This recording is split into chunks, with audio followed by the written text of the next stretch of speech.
بسم اللہ الرحمن الرحیم۔ ہربا گانیکا کی ایک اور نئی ویڈیو کے ساتھ آپ کی خدمت میں حاضر۔ آج ہم بات کریں گے شیاٹکا پہ۔ تو دوستو، اکثر لوگوں کو شیاٹکا کی درد شروع ہو جاتی ہے، جس میں ہمارے شیاٹک نرو کے سکڑنے کی وجہ سے ایک ٹانگ میں درد شروع ہو جاتا ہے۔ شیاٹک نرو ہمارے جسم میں موجود سب سے طویل اور سب سے بڑا عصب ہے، جو ہمارے کولہے سے گھٹنوں کے نیچے تک پھیلا ہوا ہے۔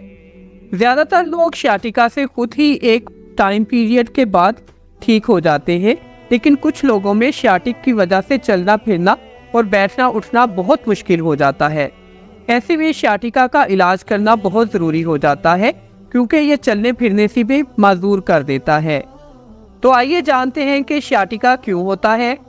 تو دوستو، شیاٹکا ہمارے شیاٹک عصب پر دباؤ، چوٹ یا کمپریشن کی وجہ سے ہوتا ہے۔ ریڑھ کی ہڈی پہ چوٹ، دباؤ، پٹھوں یا ہڈی میں کسی مسئلے یا بیماری کی وجہ سے شیاٹک نرو خراب یا سکڑ جاتا ہے اور اس میں عجیب سی سٹفنس ہو جاتی ہے اور لچک ختم ہو جاتی ہے۔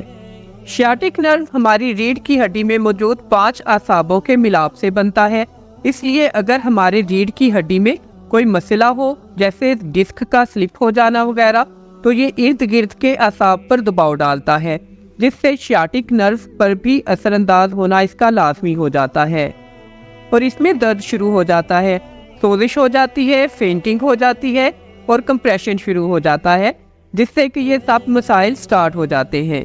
اس کے علاوہ بڑھتی عمر کے ساتھ ساتھ ہمارے پٹھے سکڑنا شروع ہو جاتے ہیں اور سخت ہونے لگتے ہیں، اور جب یہ پٹھے سخت ہونے لگتے ہیں تو ان کے ساتھ شیاٹک نرو کا بھی سکڑاؤ شروع ہو جاتا ہے، جو ہڈیوں کی بیماری کا باعث بنتا ہے۔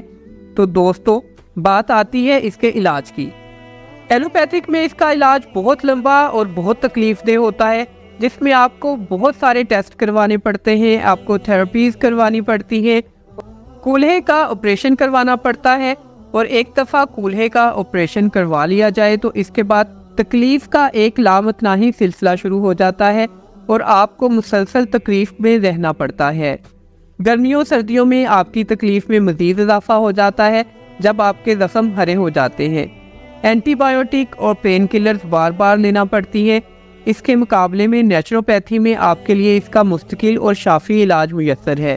اس میں خوراک کے ساتھ اور نیچرل ادویات کے ساتھ آپ کی کیور کی جاتی ہے، آپ کو ورزشیں بتائی جاتی ہیں، ایکسرسائز کے ساتھ آپ کے شیاٹک نرو کو اس کی قدرتی حالت اور لچک کو بحال کیا جاتا ہے۔ اس کے ساتھ ساتھ آپ کو کچھ احتیاطیں بھی کرنی پڑتی ہیں کہ آپ کو کچھ عرصہ ایکسرسائز کو جاری رکھنا پڑتا ہے، خوراک لمیٹڈ کھانی پڑتی ہے اور ساتھ ہی ساتھ ہارڈ بیڈ پہ لیٹنا ہوتا ہے۔ بات کی جائے سنت کی، تو سنت میں شفا ہی شفا ہے، حجامہ علاج بھی، شفا بھی۔ حجامہ کے ساتھ شیاٹکا کا مستقل علاج کیا جاتا ہے۔ حجامہ کے ساتھ نیچرل بلڈ فلو کو دوبارہ سے قائم کیا جاتا ہے، پٹھوں کی سختی کو ختم کر کے لچک کو بحال کیا جاتا ہے، جس سے شفا ملتی ہے۔ تو جڑے رہیے ہمارے ساتھ ہربا گانیکا سے۔ مزید معلوماتی ویڈیو کے لیے آپ ہمارے چینل کو لائک اور سبسکرائب کر دیجئے اور صحت کے بارے میں ایجوکیٹ ہوتے رہیے۔ اس کے ساتھ ساتھ ہماری ادویات، جو کہ مکمل قدرتی مرکبات سے تیار کردہ ہیں اور اللہ کے حکم سے ان سے آپ کو شفا بھی ملتی ہے، ان سے بھی جڑے رہیے۔ نیچرل طریقہ علاج کی طرف آئیے اور اپنے آپ کو صحت مند رکھیے۔ صحت بھی ایک رزق ہے اور اللہ تعالیٰ آپ کو ہمیشہ اس رزق کے ساتھ فیض یاب رکھے۔ اجازت دیجیے، اللہ حافظ۔